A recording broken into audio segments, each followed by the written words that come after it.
Hollow Knight is a runaway indie hit and a truly wonderful game, as listeners to this podcast doubtless know from listening to me and Jason rave about it endlessly. The game is a side-scrolling Metroidvania set in a mysterious underground insect kingdom. It was developed by the Australian indie outfit Team Cherry. It was partially funded by a 2014 Kickstarter and then released on PC in 2017, where it quickly became a commercial and critical success. It reached new echelons of both of those types of success when it came to Switch back in June, which is when I finally managed to play it. It is a very big and dense game, yet it was primarily the work of a very small team led by two guys that I am very excited to have on the show with me today. First, from Team Cherry, we have William Pellin. Hi, William. Hey, Kirk. Thanks for having us. We are also joined by William's Team Cherry co-director, Ari Gibson. Hello, Ari. Hello, Kirk. Great to be here. I'm very happy to have you guys here just to sort of geek out about this game. I think it is really, really good. And I guess let's just start. Can you just tell me some of the genesis of this idea, a game about a kingdom of bugs? Where did the idea come from? How did you come up with it? Yeah, so Ari and I had done a few game jams probably during 2014. Okay. We started talking about both wanting to. Yeah, I'd been doing sort of games as a hobby thing, and Ari had been working as an animator, but also working on games, doing cutscenes and things. Yeah, so we were interested in trying out working together on something small. So we've got game jams hosted here in Adelaide, and the very first one we did was a Ludum Dare, was it? Or was it Global Game Jam? I can't remember, but the theme was 10 seconds. And so the idea we came for, so a game jam that we had 72 hours to create like a quick game. So it was me, Ari, and another friend of ours, Rowan, working on it. And the theme was 10 seconds. And the game we built was like a really short flash game. We played as a little bug knight character that went around eating cherries and had to eat cherries every 10 seconds. Otherwise, he turned into dust. And that was kind of the beginning of the idea of like the bug theme. Yeah, so that not only was that was our first short game together. Yeah. The main character is actually went on to become the Hollow Knight. Oh yeah, the game's called Hungry Knight. The game is called Hungry Knight, and the character is. I feel like I've heard of this. Yeah, I've seen people talking about it. Yeah, so the character is actually the same sprites that we just hacked up and used for a further game jam. I can't remember, but this one, I can't remember what it was, but the theme for that one was Beneath the Surface. So, and from that, the intent was to make a platformer reusing the sprites of that character, giving it a jump and whatnot. And though we didn't make the cutoff time for the jam, we just ended up developing that further in our own time, and that eventually became the game Hollow Knight. Yeah, the basic idea that we had, which was a bug night in a bug world, and thinking about the type of game that could create with the theme Beneath the Surface, was that's kind of the genesis of the thing that became Hollow Knight. The bug thing is likely also just because you have the game jam restriction. Yeah, so it's not some grand plan. It's just that when you're thinking, oh, we've got 72 hours, you tend to think of what can we make quickly and easily. And bugs are just something. One, they're like small, so probably your brain goes to that anyway. But they're also they're kind of easily captured. You could pretty much just draw an oval and put two lines through the oval, and you have something that already looks like a bug. You say it wasn't, it was a game jam game. It was very small. How did it balloon to the size of the game that you wound up making into Hollow Knight? I mean, where did that happen? That scope increase? That's just how we make things. Because everything is just they just built, get uncontrollably big. We just allow that to happen. I think it's more like we have a very simple core to Hollow Knight. It's really like there's a big door to the boss, and there's three keys to open the door, and then along the way we come up with things that make us laugh or we think are interesting, and we just go for it until we're too tired to do any more. The core of it, was right there from the start, which was there's some kind of plague in this insect world. There's a big door. The source of the plague is there behind it, and there's these three guardians or dreamers that end up being called that you have to go hunt down to defeat, and then you can open the door and fight the last boss. We just kept working on it, towards the end of 2014, and then eventually it got to a point where we thought, if we had a Kickstarter that we could kind of gauge the market and see if we could get enough cash to just build it into like a small 2 or 3 hour kind of product and deliver it, and then it just it got filled out. It got inflated. But you can see like that skeleton of the original game is the basic idea is all there. It's just it just kind of expanded outwards as we filled it with stuff. Yeah, I can see that. I mean, and that's like, I feel like that's a really old story that's going all the way back to that Double Fine adventure where they're like, yeah, we'll just make a little game for a documentary, and then it, expanded into this massive thing. Did you always plan to make it a Metroidvania? I mean, there are these sort of very distinct elements in the game, this sort of Souls mechanic with losing your Geo when you get killed, the way that it's very clearly inspired by those sorts of, Metroidvania, Castlevania, Metroid games. Were you thinking about that as you were, coming up with the game and fleshing it out, like during that initial Kickstarter pitch, or did that come later? I think at that point it was already using the Metroid template. Yeah, we had a bunch of games. I mean, there's like a bunch of games that we kind of both liked and that we based a lot of the stuff in the game. What are the games that people? Everyone says it's a Metroidvania, but what are the games, the influences that people don't always immediately identify? We cite 3 primary references, and those references are Zelda 2, Metroid, and Farzanadu, which is another NES era adventure type game. And I think the other big influence that ended up being in there is Mega Man X. Yep. And Mega Man Zero as well. And Mega Man Zero. So that probably wasn't something we cited at the start. We probably did end up referencing that quite a bit in making the game. Yeah. It's funny because we say Zelda 2 and everyone goes, oh man, Zelda 2. But every time we say every time we say Farzanadu, which is probably the one that it is the most closely aligned to, everyone just goes, oh, what? Oh. Yeah, I actually don't know that game. What's Farzanadu? Tell me a little bit about this game. It's pretty similar to Zelda 2 in a way, in that it's like a 2D side scroller on the NES. You're like a little guy with a sword and a shield. The world is like a huge world tree that you start at the bottom, you climb up. It doesn't have levels and stuff though. It's like a world that you travel through and go onto the tree and find dungeons and then move on to the next town, get some new armor and stuff. Yeah, so Hollow Knight is it's sort of an inverted version of that, where that one's about kind of reaching the top to an extent. This one's about descending down further and further. And so I mean, when we were making the game, obviously, like the blueprint for it was a lot of those games like Metroid and Castlevania, but we weren't super conscious of like staying true to the genre or anything like that. If it was just what we thought would be fun or what made sense, what we wanted to make.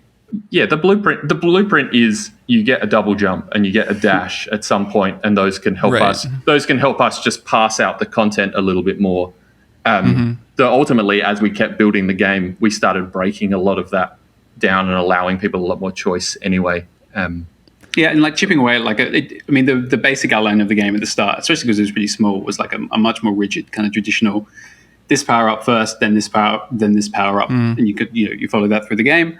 And then as the game expanded and as we kept working on it, we kept finding interesting connections between areas that didn't exist. So we kind of chipped away at the floor or the ceiling to kind of allow you to move between areas a little more freely. Man, I want to ask a million questions about the map, but I guess I want to ask about the story first, because I think I've seen somewhere that you guys said that you kind of came up with the story after you had designed everything and sort of built the story more, to like the scaffolding was already there and you put the story on top of it. Can you talk a little bit about just your process for writing the story of this game? Yeah, I've seen that quote as well. I think that's possibly a little inaccurate. It's more like it's more like the details came after. Yeah, it is. There is narrative, but it's kind of like it's like swimming on. It's all sort of swimming around, and it's a bit.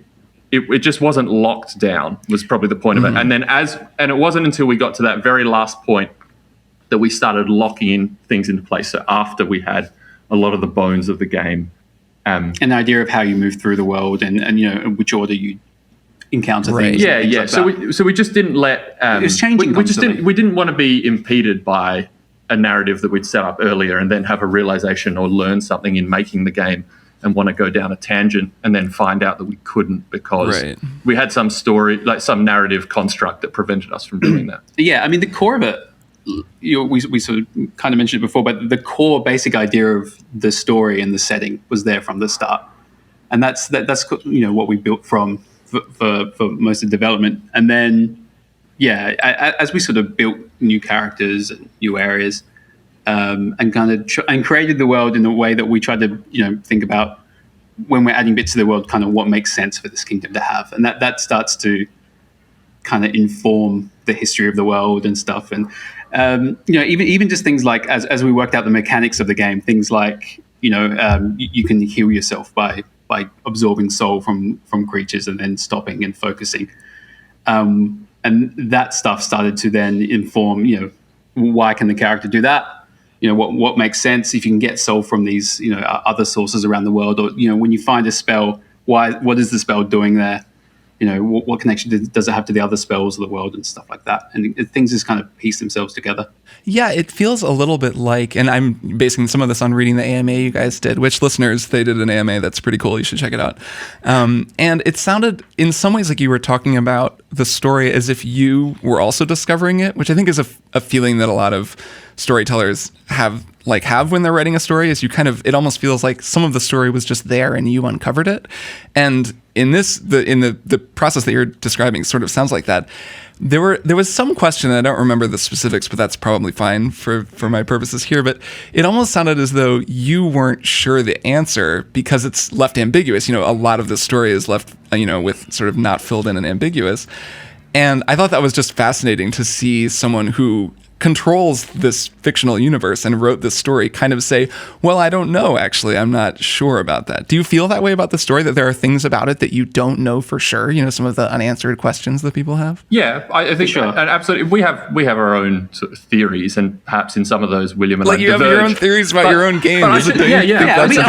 We can disagree on stuff as well. I actually also think that point of exploring the narrative goes into the way we built the game, which is that the game, building the game is actually just like being pioneers in this world, and it works perfectly because it's like a cave system, and you basically, as you're building these new areas, you're just digging into these new caves and finding out for the first time what is actually in there. And because we had such a fluid, kind of light and easy creation method, obviously there was a lot of time, but it was for a pretty simple process. We could a lot of the world was built from us saying, oh, I got to the end of this pathway, but what could be beyond this path? And then finding out as you travel. So like, oh, there's this, I'm in a tramway, but this tram path has been all ruined and they've stopped development. But what stopped this development?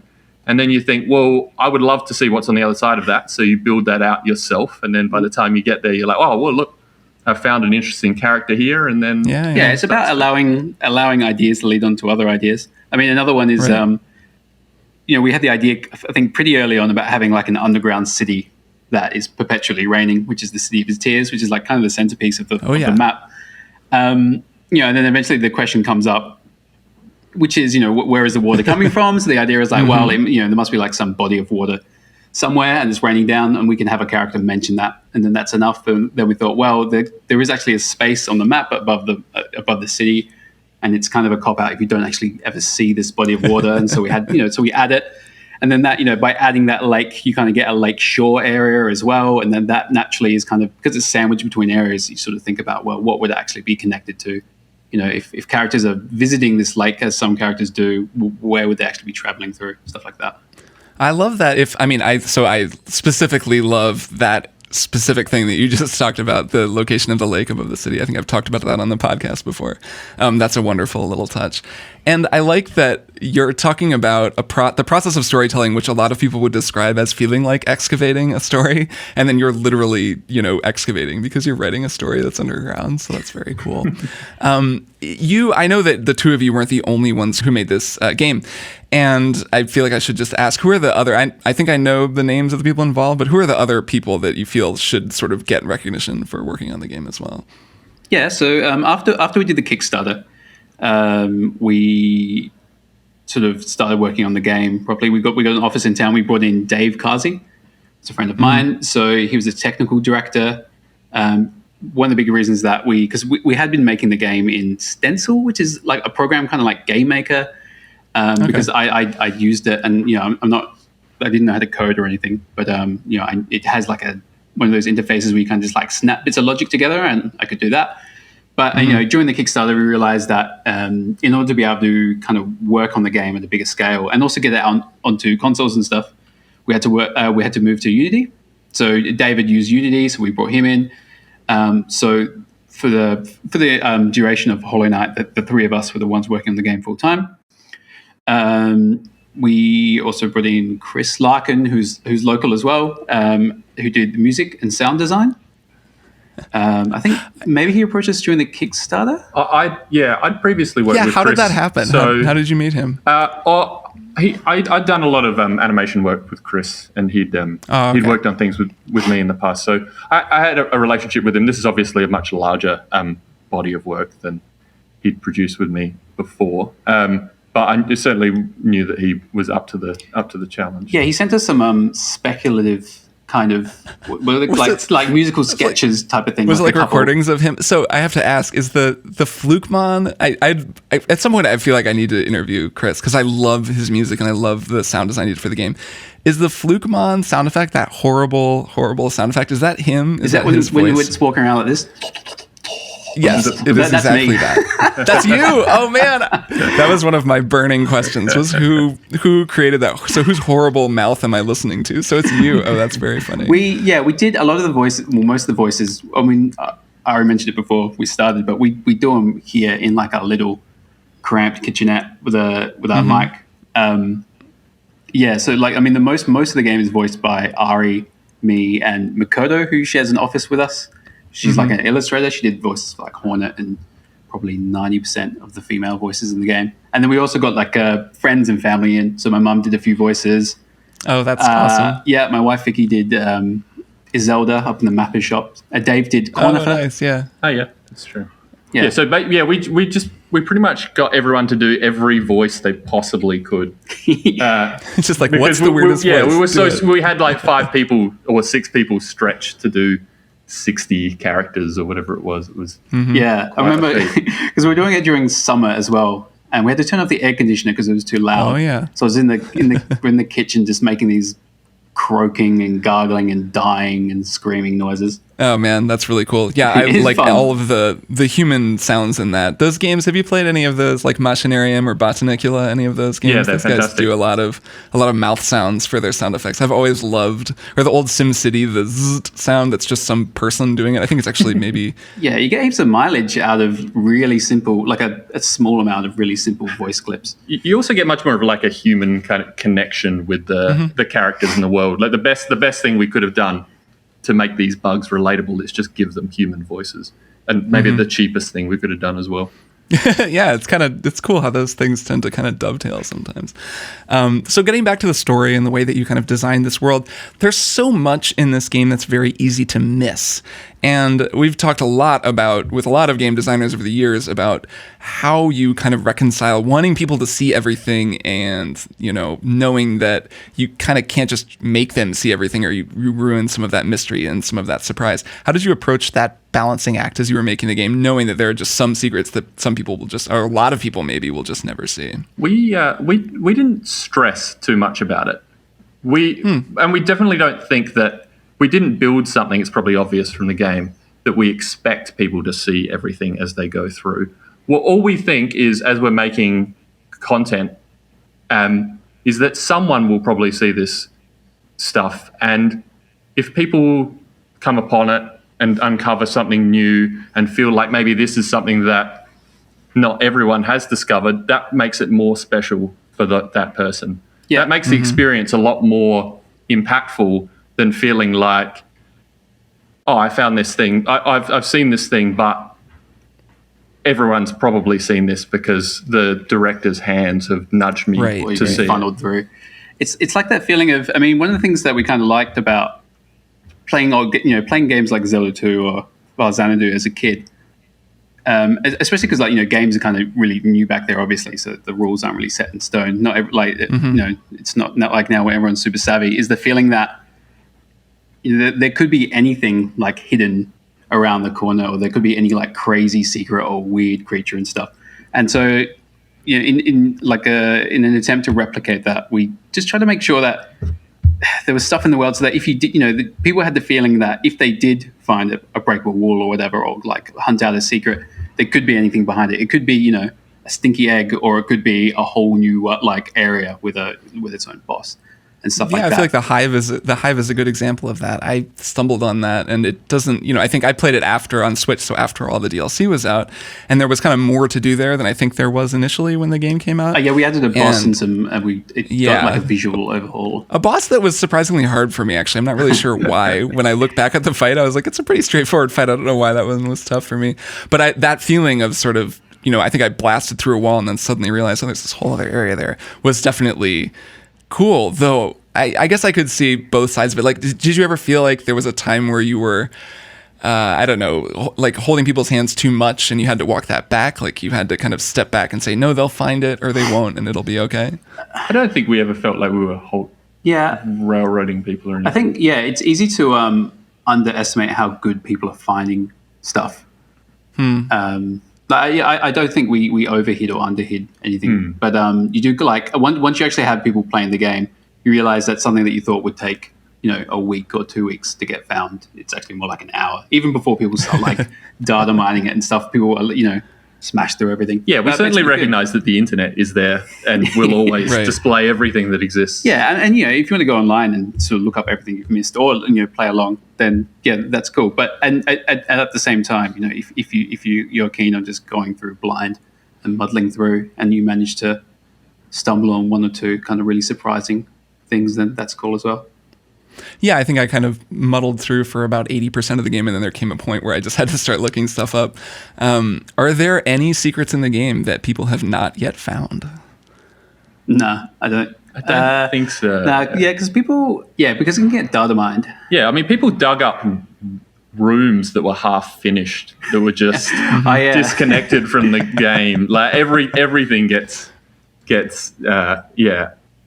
uprooted at like the base level. It's ridiculous. Like some of the stuff, half of the stuff that the people have modded out of the game, we couldn't even remember it was still in there ourselves. You're like, we made that? I don't even remember that existing. Oh, that's funny. I have a few specific questions about things in the game that I'm just sort of wondering about. First one, how did you decide where to put a stag station? I've always imagined that this is a challenging problem with a game like this, where you want people to have to travel, but you don't, but you don't want them to be right next to where they're going to be, but you don't want them to have to travel too far. So how did you make that decision? Where does each stag station go? There's a few elements to it. One is what feels natural within the world. Then the other one is we have to test the game ourselves for months and months. So we, like, as testers, it's really annoying if there aren't enough quick ways to get to places. So we probably end up incorporating that idea as well. And then that idea ends up probably feeding through to just players' experience, which is making sure that because we're making sure for ourselves that we have like a reasonably quick access to every part of the world, then players get to experience the same sort of balance. Yeah, and I think you guys added one after the fact, right? Was that the hidden station got added in a DLC? Was that sort of based on that same? Yeah, that was a lot. Yeah, that was, and realistically, that was one of the ones that I think made we sense. had kind of discussed maybe adding one before, like I think we thought it was in conflict with the tram access, but I think the tram access ended up being a little bit more hidden or something. Yeah, I mean, a lot of people never get the tram pass. Yeah. The tram is funny, right? Because it's like a second fast travel system that makes sense in the world, but it is, you have two fast travel systems, so I could kind of see that. Yeah. And maybe it felt like the grounds of the palace, it kind of felt it made a bit more sense if it was slightly more remote and didn't have like a stag station right next to it. I think after a lot more people played it, we thought about it. We thought it was a decent addition, so we put it in that as part of that first content pack. Yeah, it was definitely valuable for me. Okay, next one is, what was the process like fine-tuning the sword attack? I really am amazed by how good it feels to swing your sword at something, and part of that is the way that it knocks your character back. How did you approach balancing that and making that work the way that it does? It was in there pretty quickly. The basics of your sword attack were one of the first things that were made. And I mean, Ari mentioned Mega Man before, and the control of the character was always meant to have that kind of like that really sharp deceleration, sharp movement, and also like really quick actions. So why you've got like a quick sword slash. And then I think I was fighting, there's like an early boss, Grozma, it's like a big fly. And I was getting really annoyed because it kept flying over me and I couldn't attack upwards. So I coded in it upwards attacks and downwards attacks. Like, damn it, I'm adding the ability to do this. I mean, like Ari said, it's kind of by playing something a lot and being a player in it, you start to see the gaps pretty often. And kind of going back to your point, after I added a down attack as well because I was getting annoyed with enemies below me. And then I had that thing where, you'd attack an enemy downwards and then you damage it, but you'd fall into it as well, which felt really bad. So we put in like a bounce that propelled you upwards. Yeah, and then the recoil that comes from a side slash was actually built from our first playtesting of the game. Really? So the recoil was that players would often, especially players who weren't used to the sort of the zoning of the game, would run into enemies. And so they'd hold right and mash attack. And they keep trying to attack the enemy, and they just end up taking damage because the game has contact damage. So initially there was the idea of a small bump, but it also gives you the added benefit of more physicality, of more feeling like you actually exist within the world.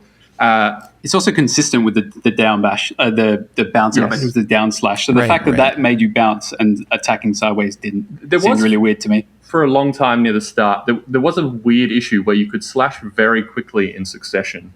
And it made balancing really difficult at the time because we did slow down. Yeah, so that ended up getting slowed down a lot. And some players would just jump in there and wail away on these bosses and they would die super quick. And it just became, and then others who were more cautious would really suffer. So it's funny because I feel like there are charm combinations that I use sometimes that let me do just that. But I guess I have to actively equip them, right? That was like the normal slash speed. Yeah, that was our way of, and the things like the charm stuff was really, some of it was our way of bringing some of that stuff back because we enjoyed it. Interesting. That makes sense. And going from that as well, another thing that Ari kind of knows pretty quickly is once we've gotten all that physicality in for the nail, for the sword, of you bouncing off enemies and stuff, it started to seem really weird that you would attack the terrain in the world and your sword would kind of just go straight through, which is what usually happens in like a 2D game. And it made everything feel kind of flimsy or empty.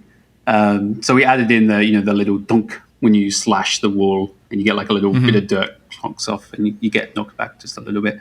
So all that tactile stuff feels really good, I feel. Yeah, so I mean the attack itself is like the simplest thing in the world. The slash turns on and off in like 0.2 of a second or something. But it's, by making things really, like everything around you really reactive, that's what actually makes it feel good to do. And, and again, playing it a billion times, as we're testing it,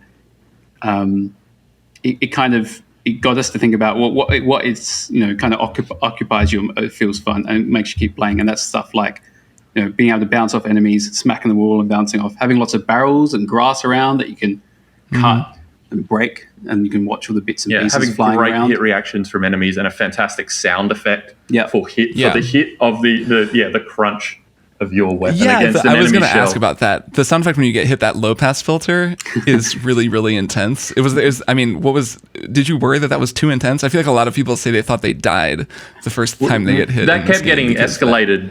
Because, oh really? Yeah, and that was because your health is so low in Hollow Knight, and each of your masks, your health indicators, is so integral and important that we needed to convey that really, really well and really clearly, because it can be a big deal to take 2 hits in the game. You could potentially suddenly be on half your health. We also laid on a lot of low health effects. Yeah, that was the last.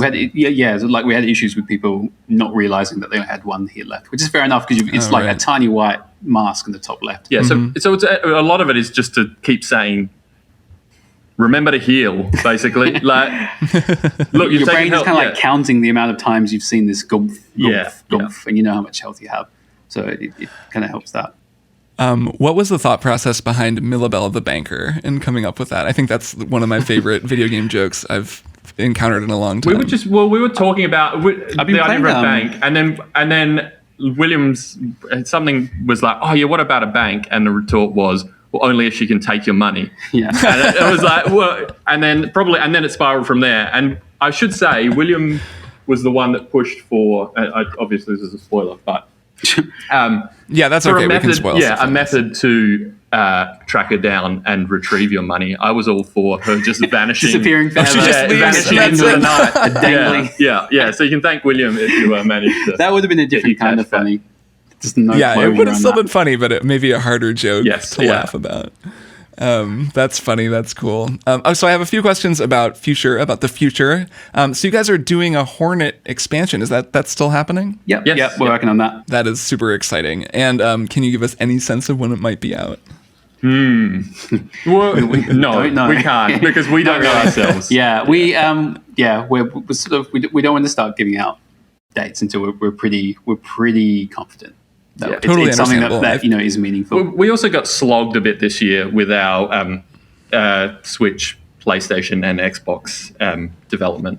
So and the Godmaster Godmaster obviously experienced a significant delay as a result. And Yeah, it sounded like that was a challenge. You guys changed the name. What was the process there of making that last one? The process was us receiving one of those sort of standard legal emails at cease and desist. Right, because it had the same name as something else. At 10:30 at night, and William giving me a call and saying, "Hey, did you see that email?" And us having just submitted the game 2 or 3 days earlier, and basically being to Nintendo. And we had to pull down our submission, remove the references to the old name, and then we spent a morning talking to this lawyer about other names that we could use, and every bloody name we came up with, the answer was, "Oh no, that one's taken. Oh no, that one's taken." But there is probably the end result of that was.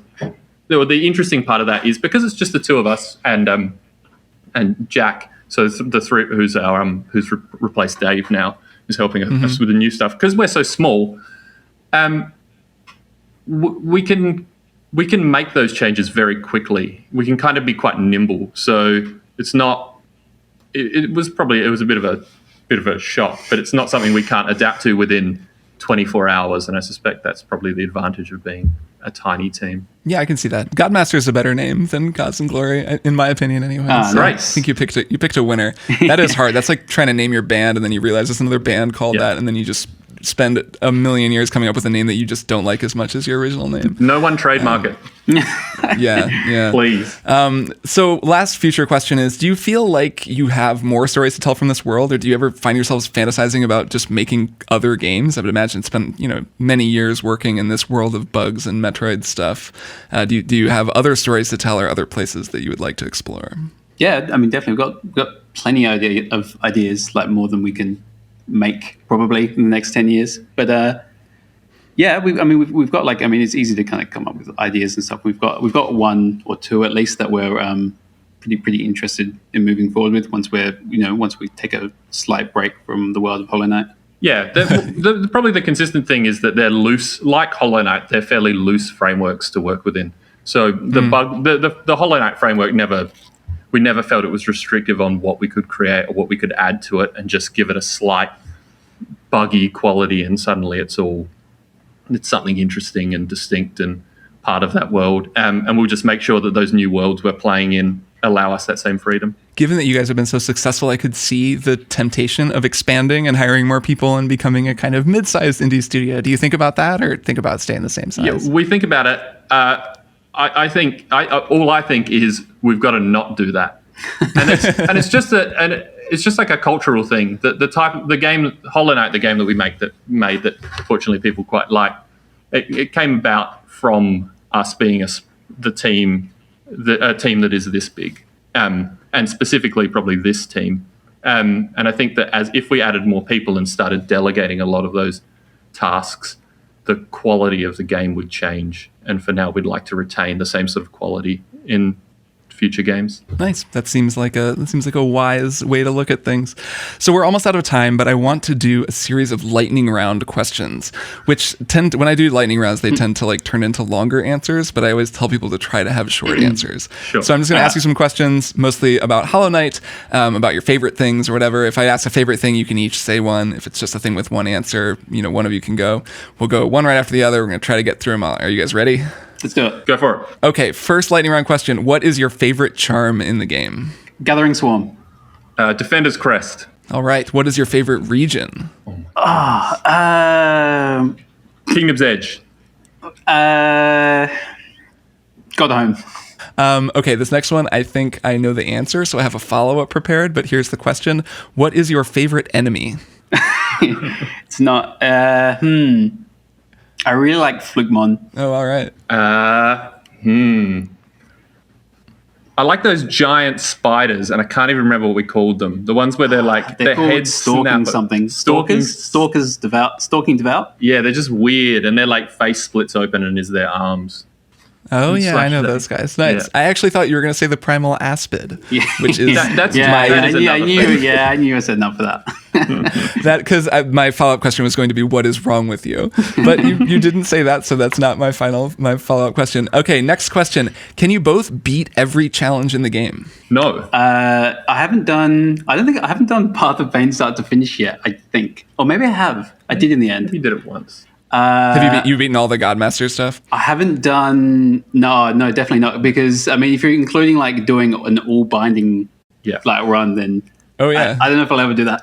Yeah, we made a friend of ours who's done a lot of testing on the game go through that gauntlet.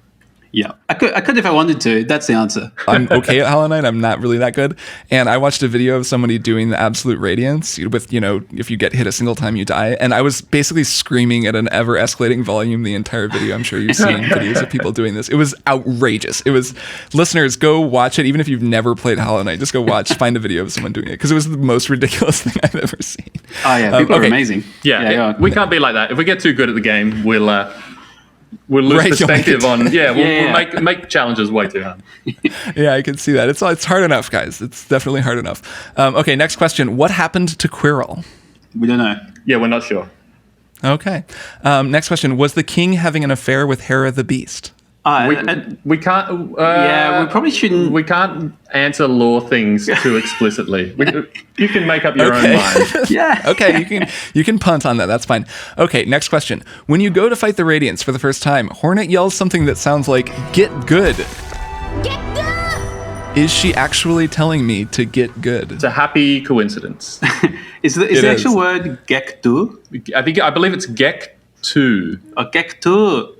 Something like that. It's not quite that, but believe me, I fought Which the Radiants could be. like I mean, 7,000 times. you know what that means. Yeah, that's true. So it could be an equivalent kind of meaning she's to get good. psyching you up to go fight the Radiants. It seems too good to be true. Like this has to be. Yeah. Yeah, I did it so many times that I started hearing that and then realized that a lot of other people had heard it and pointed the same thing out online. But I was just sitting there like, okay, I get it, Hornet. I'm not good enough to beat the Radiant. Stop telling me to do that. Okay, next question. Do either of you actually use nail arts? I use Cyclone sometimes for fun. I use Great Slash. Okay. Next question. Why were the Mantis tribe members unaffected by the plague? There is a very good reason for that. But Extremely good. There is legit. I'm not being. And nor is it that far. Like you can probably extrapolate why, but we probably won't. Yeah. I think there may be something in the text there that sort of clarifies it. Okay. Last question. Is Grubfather a villain, or is eating his grubs simply a normal thing for his species to do? William? Yeah, not sure. It's weird. You're not sure. It's weird. I was surprised when I saw it. We all were. Yeah, it was quite a shock. Yes, I was disappointed, but then they kind of don't sound like they're upset to be in his stomach, was my thinking. So I felt like I was rationalizing to myself that I'd watched this horrible thing and I really didn't want to believe it was bad. So you guys aren't sure. Bugs do a lot of strange things. Who are we to judge them? That's true, but they're bugs. They're not humans. That's probably a healthy way to look at things. Well, we're out of time. Ari and William, I really had a great time talking to you. I really, really like your video game. Listeners, go play Hollow Knight if you haven't yet. What are you doing? It's very good. I guess we can keep an eye out for the Hornet DLC at some point in the future. Is there anywhere people can sort of follow you guys to keep an eye on what's going on? Yeah, Twitter is probably the best place. Okay. And we do have a blog, and normally when we post on the blog, we post it on Twitter as well. Yeah, and we will start talking about Hornet as we get towards it being done. Yeah, for sure. Nice. We like sharing stuff as we make the game. Yep. Yeah, no, it seems like you guys are very open about everything. Well, cool. I'll put links to those things in the show notes. William and Ari, thanks so much for coming on the show. Cheers, Kirk. Thanks, Kirk.